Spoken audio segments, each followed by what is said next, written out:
힘들고 어려운 상황 가운데 예배의 자리를 지키시는 우리 성도님들의 가정과 또 사업과 모든 삶의 영역들마다 하나님의 축복이 임하시길 주님의 이름으로 간절히 축원합니다.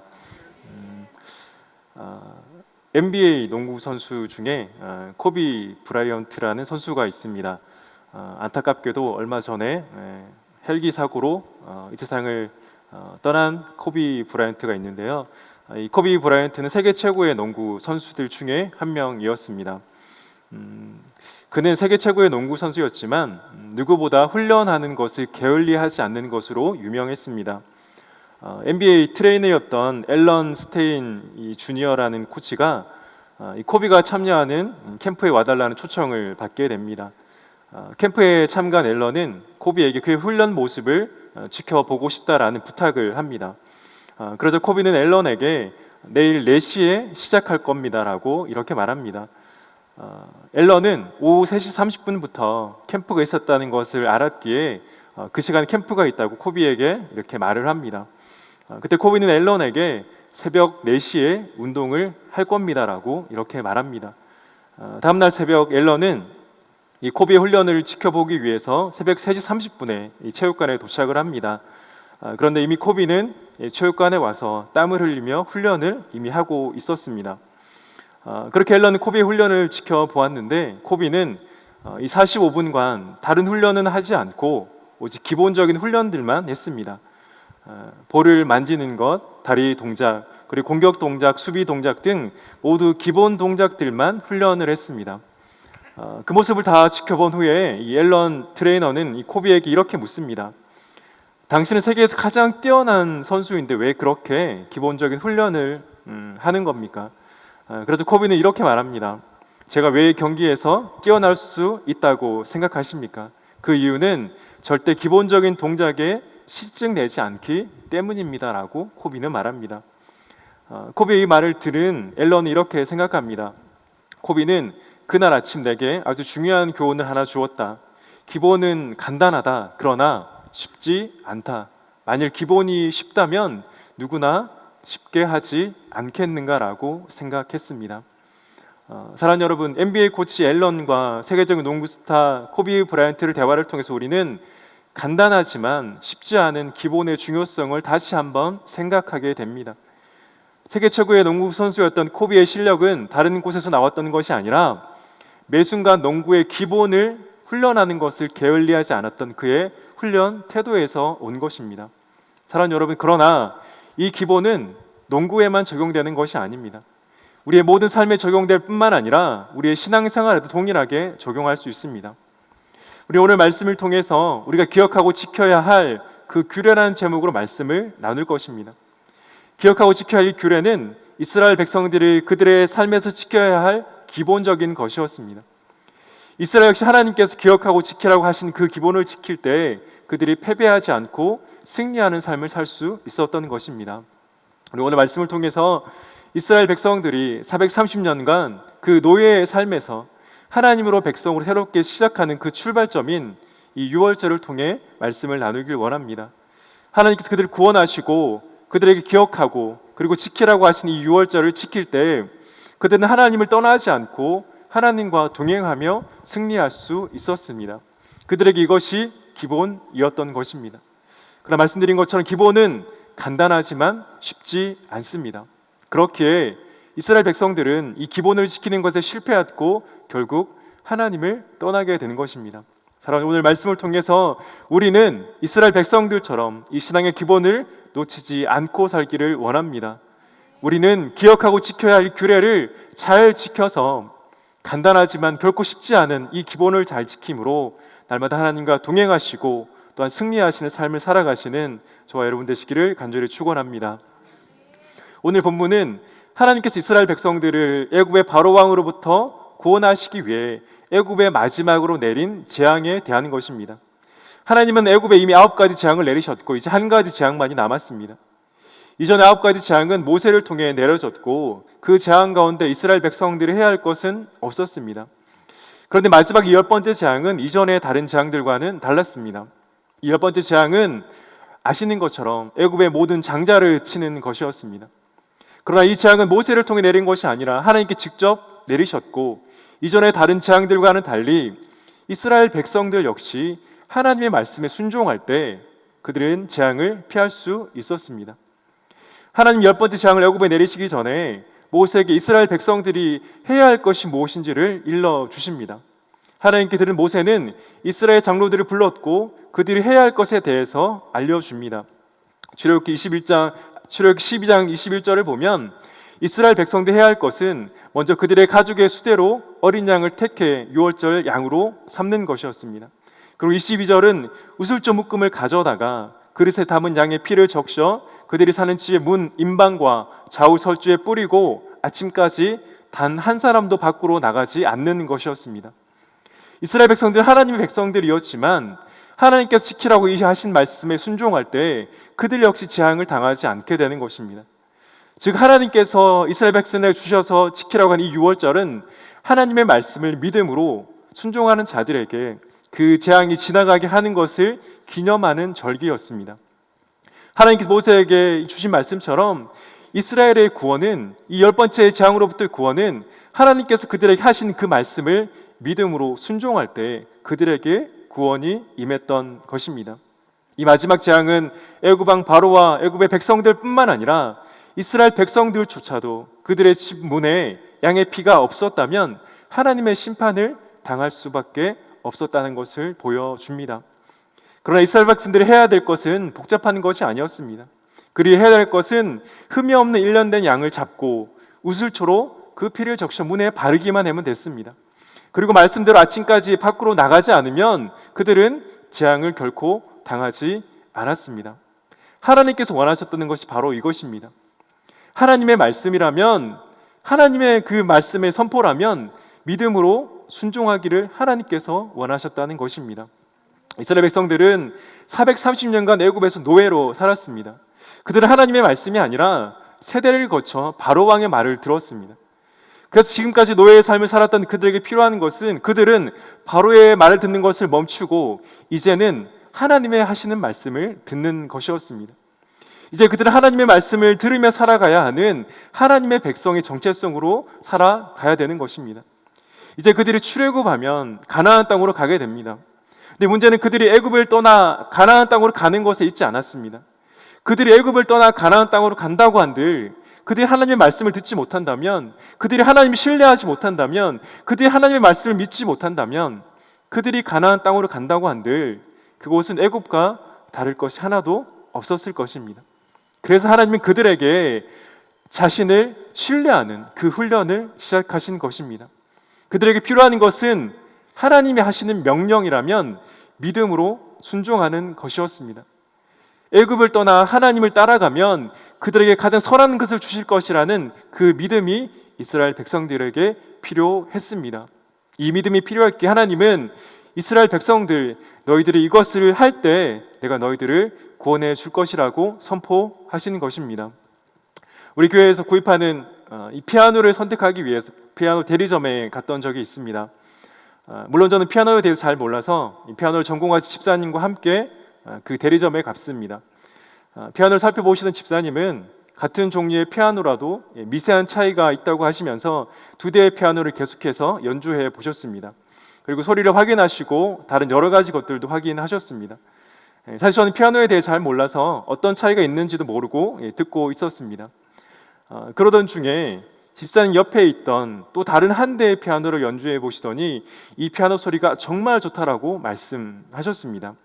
사실 그때에도 저는 이 피아노 소리가 그렇게 좋다라고 사실은 느끼지 못했습니다. 세 대의 피아노가 거의 다 비슷하게 들렸기 때문입니다. 그런데 이 피아노 소리가 좋다고 하셨던 그 피아노의 가격은 무려 2억 원이 넘었습니다. 좀 놀라시는 것 같네요. 사실 저도 그 피아노 가격을 듣고 나니까 피아노 소리가 조금 더 좋은 것처럼 들렸던 것 같기도 합니다. 그때 피아노 소리를 들으며 생각했던 것이 있습니다. 결국 좋은 피아노 소리를 아는 사람에게 좋은 소리가 들린다는 것입니다. 좋은 소리를 많이 들어보고 좋은 피아노를 많이 연주해 본 그 사람에게 어떤 소리가 좋은 소리인지, 그리고 어떤 피아노가 좋은 피아노인지를 알 수 있게 되는 것입니다. 사랑하는 성도 여러분, 좋은 피아노 소리를 듣기 위해 좋은 피아노를 많이 연주하고 좋은 소리를 듣기 위해서 우리가 좋은 소리를 많이 들어야 하는 것처럼 우리가 하나님의 음성에 민감하기 위해서는 우리는 하나님의 말씀을 들어야 합니다. 한 번 듣는 것이 아니라 하나님의 말씀을 계속해서 들어야 우리가 하나님의 말씀에 민감해질 수 있는 것입니다. 430년 동안 애굽에서 노예로 살았던 이스라엘 백성들에게 하나님의 음성은 어색한 음성이었습니다. 그들에게는 하나님의 음성이 아니라 바로의 소리가 더 잘 들렸습니다. 애굽의 소리가 더 익숙했습니다. 그래서 그들은 바로의 소리에 더 민감했던 것입니다. 그러나 이제 그들은 애굽을 떠나 젖과 꿀이 흐르는 가나안 땅으로 가게 될 것입니다. 그렇다면 이제 그들에게 필요한 것은 그 바로의 소리가 아니라 그들의 하나님 대신 하나님의 소리였습니다. 그들은 이제 노예가 아니라 하나님의 음성에 민감해져야 하는 하나님의 백성들이었습니다. 사랑하는 성도 여러분, 그렇다면 우리에게 필요한 것도 바로 이것이 아닐까요? 우리 역시 하나님의 음성에 더 민감해져야 하는 것이 아닐까요? 우리 이 세상에 살아가지만 그러면 세상의 소리가 아니라 하나님의 음성을 들으며 살아가야 하는 자들입니다. 430년간 애굽에서 노예를 살았던 이스라엘 백성들이 들렸던 그 소리는 그들의 정체성을 규정했습니다. 그들은 그들이 들었던 소리 그대로 노예의 삶을 살아갔습니다. 그래서 우리가 무엇을 듣느냐가 너무나 중요합니다. 우리가 하나님의 말씀을 듣고 하나님의 음성에 귀를 기울이며 살아갈 때 우리는 세상이 우리를 보는 것이 아니라 하나님이 우리를 보는 모습대로 살아가게 되는 것입니다. 그리고 그 말씀대로 살아갈 때 세상은 저와 여러분을 하나님의 사람들로 바라보게 될 것입니다. 하나님께서 모세를 통해 이 유월절 규례를 지키라는 명령을 하셨을 때 여전히 이스라엘 백성들에게는 애굽의 소리가 들려졌을 것입니다. 너희들이 하는 것은 다 부질없다. 너희들은 계속 노예로 살아가야 되는 노예들이라는 소리가 바로 왕으로부터 애굽 사람들로부터 계속 들려졌을 것입니다. 그때 이스라엘 백성들은 결단해야 했습니다. 그들을 노예로 규정짓는 세상의 소리가 아니라 그들에게 말씀하시는 하나님의 말씀에 귀를 기울여야 했습니다. 그리고 그 말씀을 믿음으로 순종할 때 그들은 이제 노예의 정체성이 아니라 하나님의 백성으로서 살아가게 되는 것입니다. 바울은 그래서 우리에게 무엇을 듣느냐가 너무나 중요하다고 말합니다. 우리 로마서 10장 17절 말씀을 다 같이 읽어보겠습니다. 시작. 그러므로 믿음은 들음에서 나며 들음은 그리스도의 말씀으로 말미암았느니라. 아멘. 사랑하는 우리는 세상의 소리도 듣고 하나님의 소리도 들으며 살아갑니다. 이 두 가지 소리가 들려지는 세상 속에서 우리는 어떻게 살아가야 하겠습니까? 우리는 세상 속에서 하나님의 뜻대로 살아가기 위해서 하나님의 음성을 반복적으로 들어야 합니다. 좋은 소리를 들어야 좋은 소리를 구별할 수 있고 좋은 피아노를 연주해야 좋은 피아노를 알 수 있는 것처럼 우리는 하나님의 음성에 집중해야 합니다.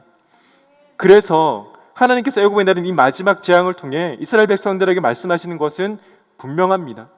너는 이제 애굽의 소리가 아니라 나의 음성에 귀를 기울여야 한다. 애굽 왕 바로의 소리가 아니라 내가 너에게 하는 이 말씀에 귀를 기울여야 한다. 내가 말한 이 말씀을 믿으며 살아가는 존재가 바로 너희들이라는 걸 알려주기 위해서 하나님께서 이렇게 말씀하시는 것입니다. 이것은 해도 되고 하지 않아도 되는 것이 아니라 그렇게 하는 것에 그들의 삶이 달려 있었던 것처럼 우리 역시 하나님의 말씀에 순종하는 것에 우리의 삶이 달려 있습니다. 하나님의 자녀들은 우리는 하나님 말씀에 순종하는 자들입니다. 그리고 그 말씀대로 살아갈 때 하나님이 기뻐하시는 삶을 우리가 살아갈 수 있습니다. 성도 여러분, 그러면 하나님의 음성에 귀를 기울이시기를 간절히 축원합니다. 세상에 많은 소리가 들려지지만 그 중에서도 하나님의 음성을 듣고 그 말씀을 믿음으로 순종하시기를 간절히 원합니다. 우리가 그렇게 살아갈 때, 하나님 말씀을 믿음으로 순종할 때 우리의 삶 가운데 하나님의 놀라운 역사를, 그리고 우리의 정체성은 하나님의 백성의 그 정체성으로 살아가게 될 줄 믿습니다. 이러한 믿음으로 살아가시는 저와 여러분이 되시기를 간절히 축원합니다. 두 번째, 우리가 유월절을 기억할 때 잊지 말아야 할 중요한 진리는 이스라엘 백성들이 장자를 치는 재앙으로부터 그 구원받은 대가에 대한 것입니다. 모세는 이스라엘 백성들에게 그들이 해야 할 규례를 대해서 말할 때 그들의 모든 가죽의 수대로 1년 된 흠없는 어린 양을 잡고 그 후에 그 양의 피를 그들의 집 문에 바르라고 명령했습니다. 우리 출애굽 12장 13절 말씀을 같이 읽겠습니다. 시작. 내가 애굽 땅을 칠 때에 그 피가 너희가 사는 집에 있어서 너희를 위하여 표적이 될지라. 내가 피를 볼 때에 너희를 넘어가리니 재앙이 너희에게 내려 멸하지 아니하리라. 아멘.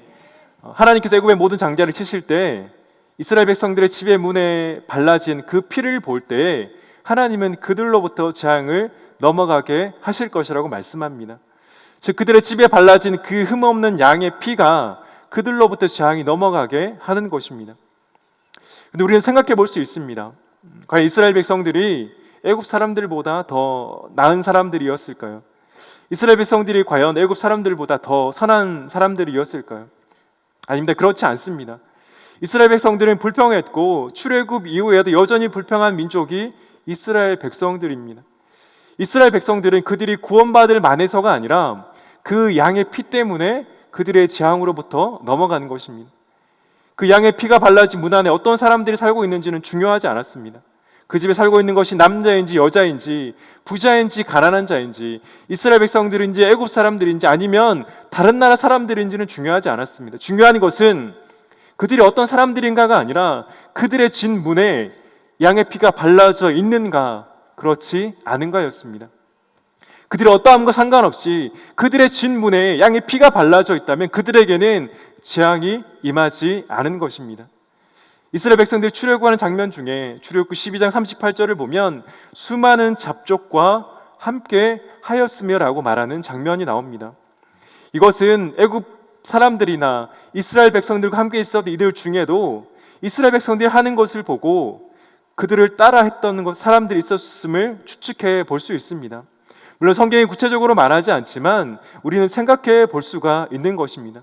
중요한 것은 그들이 누구인지가 아니라 그들의 집에 그 양의 피가 발라져 있는가 없는가가 그들의 삶을 결정한 것입니다. 그래서 이스라엘 백성들은 6월절 양의 피를 보며 기억해야 했습니다. 그들이 하나님께서 애굽에 내린 재앙으로부터 구원받은 이유는 그 양의 피에 있었다라는 것입니다. 그들 때문이 아니라 그 양의 피가 자신들을 구원한 것입니다. 사랑하는 성도 여러분, 그래서 성경은 예수 그리스도를 이 6월절에 이스라엘 백성들의 문 앞에 피로 바르기 위해 잡힌 양처럼 세상 죄를 지고 가는 6월절 어린 양이라고 하는 것입니다. 이스라엘 백성들이 당해야 할 그 진노를 그 어린 양의 피가 치렀던 것처럼 예수 그리스도께서 우리가 져야 할 그 죄의 대가를 십자가에서 다 치르셨습니다. 6월절 어린 양 때문에 그 이스라엘 백성들이 하나님의 진노를 당하지 않은 것처럼 우리 역시 6월절 어린 양 대신 예수 그리스도 때문에 하나님의 진노를 당하지 않게 때문입니다. 사랑하는 여러분, 이스라엘 백성들이 이 6월절 양을 잡을 때마다 그들을 구원해 주신 하나님의 은혜에 감사해야 했습니다. 그리고 그 하나님의 은혜를 기억해야 했습니다. 그렇다면 우리는 우리를 구원해 주신 이 예수 그리스도의 십자가의 은혜를 기억해야 하지 않겠습니까? 우리 역시 예수님께 십자가 달려 죽지 않으셨다면 우리는 지금도 하나님의 진노 아래 있을 것입니다. 구원에는 대가가 있습니다. 그 재앙이 넘어가기 위해서는 반드시 재물이 있어야 합니다. 그리고 그 재물과 그 대가가 바로 예수 그리스도가 되셔서 우리가 당할 진노를 주님께서 다 당해주셨기에 우리가 지금도 여기에서 예배 드릴 수 있는 것입니다.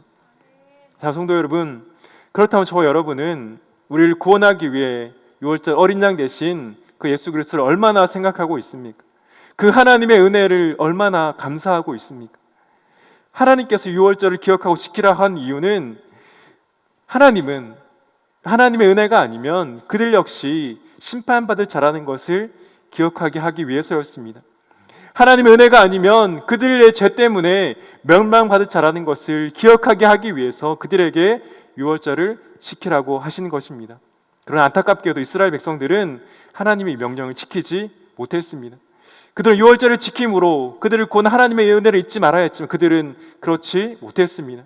그들이 얼마나 6월절을 지키지 않았으면 역대하 35장 18절은 이렇게 말합니다. 우리 같이 읽겠습니다. 시작.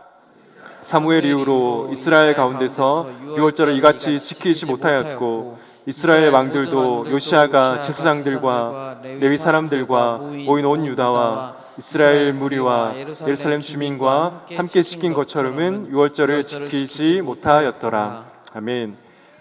이스라엘 오랜 역사 가운데 사무엘 선지자 이후로 거의 6월절을 제대로 지키지 못했다라는 것은 그들이 거의 6월절을 지키지 않았다라는 것을 의미합니다.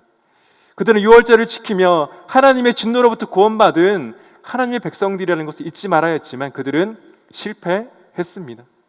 사랑하는 여러분, 우리는 이스라엘 백성들처럼 이 하나님의 은혜를 기억하는데 실패하지 않기를 간절히 원합니다. 우리는 우리의 모든 죄를 지고 십자가를 지신 예수 그리스도를 기억하되 날마다 묵상해야 합니다. 우리가 십자가를 묵상할 때 교만하지 않고 겸손하게 하나님의 은혜로 살아가게 될 줄 믿습니다. 하나님께서 그 양의 피가 발라져 있는 집안에 어떤 자가 있든지 상관없이 그 양의 피 때문에 재앙을 내리지 않은 것처럼 우리가 누구이든지 예수를 믿는다면 하나님 우리를 진노의 대상이 아니라 하나님의 자녀로 바라보십니다. 하나님 오늘도 저와 여러분을 예수 그리스도를 통해서 바라보고 있습니다. 하나님 오늘도 저와 여러분을 예수님으로 옷 입은 자로 바라보고 있습니다. 지금 내가 나를 보기에 우리는 실망할 수 있고 좌절할 수 있습니다. 그럴 수 있다라고 생각합니다. 그러나 하나님 우리를 그렇게 보지 않습니다. 하나님 우리 예수 그리스도 안에서 이로운 자로, 예수 그리스도 안에서 거룩한 자로, 예수 그리스도 안에서 온전한 자로 바라보고 있습니다. 사랑하는 여러분, 우리 모든 진노를 지신 그 십자가의 은혜를 기억하시기를 간절히 원합니다. 그리고 날마다 더 십자가 가까이 나아가십시오. 그럴 때 우리는 겸손하게 하나님 앞에서 살아갈 수 있습니다. 그 십자가의 보혈의 피가, 그 보혈의 능력이 저와 여러분을 하나님의 진노로부터 구원하셨습니다. 그 예수 그 십자가의 보혈이 저와 여러분을 새롭게 하셨습니다. 그 은혜를 잊지 않으시고 날마다 감격하며 감사하며 살아가시는 저와 여러분이 되시기를 간절히 축원합니다. 마지막으로 우리가 6월절을 기억할 때 한 가지 더 생각해야 되는 것이 있습니다. 그것은 6월절을 통한 출애굽이 그들 삶의 새로운 시작이었다라는 것입니다. 하나님 애굽에 내린 10번째 재앙을 통해 애굽의 모든 장자가 죽임을 당하게 되고 바로 왕은 이스라엘 백성들을 내보냅니다. 하나님께서 이스라엘 백성들에게 10번째 재앙을 통해 6월절을 경험하게 하신 이유는 이제 그들이 어떻게 살아가야 할 자들이라는 정체성을 알게 하기 위함이었습니다. 이제 이스라엘은 애굽의 노예가 아니라 하나님의 백성으로 살아가게 될 것입니다. 하나님의 이스라엘이 이제 하나님의 백성의 정체성으로 살아가게 하기 위해서 그 6월절 저녁 식사부터 그들이 준비하게 하셨습니다. 출애굽기 12장 11절은 이렇게 말합니다. 너희는 그것을 이렇게 먹을지니 허리에 띠를 띠고 발에 신을 신고 손에 지팡이를 짚고 급히 먹으라. 이것이 여호와의 6월절이니라. 하나님 이스라엘 백성들에게 이 저녁 식사 규례를 주신 이유는 그들에게 새로운 삶이 시작되는 것을 보여주기를 원해서였습니다. 그들 애굽에서 겪은 쓰라린 고통을 잊지 않기 위해 쓴 나무를 먹었고 순례의 길에 들어가는 것이 급하다는 것을 상징하는 무교병을 먹었습니다. 또한 그들 하나님과 동행하는 것을 나타내기 위해 허리에 띠를 띠고 발에 신을 신고 손에 지팡이를 잡고 순례자의 길을 준비하며 저녁을 먹었습니다. 여기 하나님께서 430년간 애굽에서 노예 생활을 한 이스라엘 백성들을 구원한 이유가 나옵니다. 지금까지 그들은 하나님 없이 살아갔습니다. 하나님 말씀도 없었습니다. 그러나 이제 그들은 하나님과 동행하게 될 것입니다. 그들은 이제 하나님의 말씀을 들어야 합니다. 그들에게는 바로가 왕이 아니라 하나님이 왕이 될 것입니다. 이제 그들의 삶은 하나님과 함께 하는, 하나님과 동행하는 삶을 살아가는 것입니다. 하나님께서 그들을 구원하신 이유는 그들과 함께 하기 위해서였습니다. 하나님께서 그들과 함께 하기 위해 너희들은 6월절을 기억하라고 말씀한 것입니다. 우리가 참 읽기 어려워하는 구약 성경이라고 하면 대부분 레위기를 말씀하실 것입니다. 레위기는 제사와 갖가지 규례가 있기 때문에 진짜 읽기 쉽지 않은 것이 사실입니다. 그런데 이 레위기 주석 중에서 이 레위기를 쓴 이 이유를 가장 잘 표현하는 제목이 있는데 그것은 거룩과 동행이라는 제목입니다. 레위기는 거룩하신 하나님께서 이스라엘 백성들과 동행하기 위해 주신 그 규례이기 때문에 레위기입니다. 이 레위기는 이스라엘 백성들을 올가매기 위해서 또한 그들을 벌주기 위해서가 아니라 거룩하신 하나님께서 그들과 동행하기 위해 너희들이 어떻게 살아야 할지를 알려주신 책이 바로 구약성경 레위기입니다. 그 거룩하신 하나님께서 그들과 얼마나 함께하기를 원하셨으면 그들에게 규례까지 주었겠습니까? 그들과 함께하길 원하시는 분은 바로 하나님이십니다. 그러나 이스라엘은 그들과 동행한 하나님을 향해 날마다 원망했고 불평했고 하나님 주신 말씀도 듣지 않았습니다. 사랑하는 여러분, 그렇다면 우리는 어떻습니까? 하나님께서 이스라엘 백성들을 출애굽에서 가나안 땅으로 인도하시는 것처럼 하나님 저와 여러분을 사랑하셔서 저와 여러분을 구원해 주셨습니다. 하나님의 자녀로 삼아 주셨습니다. 그렇다면 왜 하나님께서 저와 여러분을 하나님의 자녀로 삼아 주셨습니까? 그 이유는 하나님께서도 저와 여러분과 함께 하기를 원하시기 때문입니다. 하나님은 저와 여러분과 동행하기 위해서 저와 여러분 하나님의 자녀로 삼아 주셨습니다.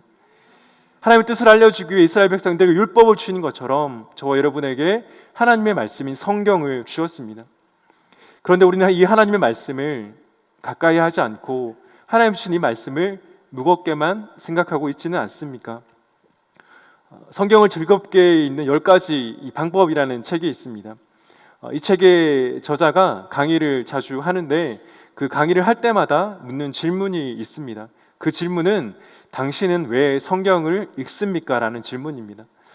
성도님들 마음속으로 이 질문에 대답을 한번 해보셨으면 좋겠습니다. 그런데 강연장에 앉는 사람들에게 당신은 왜 성경을 읽습니까? 라고 이 질문을 하면 의뢰 이런 대답이 돌아온다고 합니다. 성경을 읽으면 하나님의 뜻을 알 수 있어요. 성경에서 힘을 얻어요. 당연히 읽어야 하잖아요. 성경은 뭐가 참인지 일깨워 줍니다. 하나님이 내게 무엇을 원하시는지 알 수 있어요. 성경은 하나님의 거룩한 말씀이니까요. 저자는 사람들이 이런 모든 말이 다 맞다고 합니다. 사실 생각해보면 다 맞는 말입니다. 그런데 이 책을 쓴 저자는 단 한 번이라도 이런 대답을 듣고 싶다고 덧붙입니다. 그 대답은 하나님과 시간을 보내려고 성경을 읽어요라는 대답입니다. 저자는 사람들이 하나님과 시간을 보내려고 성경을 읽는다는 그 대답을 듣고 싶다고 말합니다. 그리고 그것이 핵심이라고, 말씀을 읽는 것은 하나님과 시간을 보내고 하나님과 함께하고 하나님을 알고 하나님과 나란히 함께 있고 하나님에게 배우는 것이 바로 성경을 읽는 것이라고 분명히 말하고 있습니다. 사실 저 역시 왜 성경을 읽느냐는 그 질문에 하나님의 뜻을 알고 읽어야 하기 때문에, 그리고 거룩한 말씀이라는 대답을 했습니다. 물론 이 이유가 잘못된 이유가 아닙니다. 이런 이유로 우린 성경을 읽어야 합니다. 그러나 중요한 것을 놓치고 있는 것은 분명합니다. 우리가 하나님의 말씀을 읽어야 하는 가장 중요한 이유는 하나님과 시간을 보내기 위해서입니다. 사랑하는 여러분, 하나님께서 왜 이스라엘 백성들을 구원해 주셨습니까? 그 이유는 다른 것이 아니라 그들과 함께 하기 위해서였습니다. 애굽의 노예에 있었던 그들과 함께 동행하기 위해 하나님은 그들을 출애굽시키신 것입니다. 유월절 어린 양의 피로써 하나님의 재앙으로부터 구원하신 이유는 그들과 함께 길을 걸어가기 위해서 그들을 구원해 주시는 것입니다. 그들에게 새로운 삶은 다른 것이 아니라 바로 하나님과 동행하는 삶이었습니다. 그래서 율법도 주셨고, 그래서 성경도 우리에게 주시는 것입니다. 사랑하는 여러분, 하나님 왜 저 여러분을 구원하셨습니까? 하나님께 왜 진노 가운데 있었던 저와 여러분을 그 유월절 어린 양 대신 예수 그리스도의 보혈의 능력으로 구원하셨습니까? 거기에는 다른 이유가 아니라 저와 여러분과 함께 하기 위해서입니다. 저와 여러분과 동행하기 위해서 하나님께서 저와 여러분을 구원해 주시는 것입니다. 하나님께서 말씀을 주신 이유도 분명합니다. 이 말씀을 통해 저와 여러분과 만나기 위해서입니다. 우리는 다른 많은 이유로 성경을 읽어야 합니다. 그것이 잘못되는 것은 아닙니다. 그러나 가장 중요한 것은 우리는 잊지 않아야 합니다. 이 말씀을 통해 우리가 하나님을 만나야 한다라는 사실입니다. 6월절 동안 이스라엘의 구원은 그들의 삶의 새로운 시작이었습니다. 이스라엘의 출애굽한 그 해가 이스라엘 백성들의 새로운 해의 시작이라고 성경은 말합니다. 그들은 앞으로 하나님의 백성의 정체성으로 살아가게 될 것입니다. 그들에게 하나님의 말씀이 필요했습니다.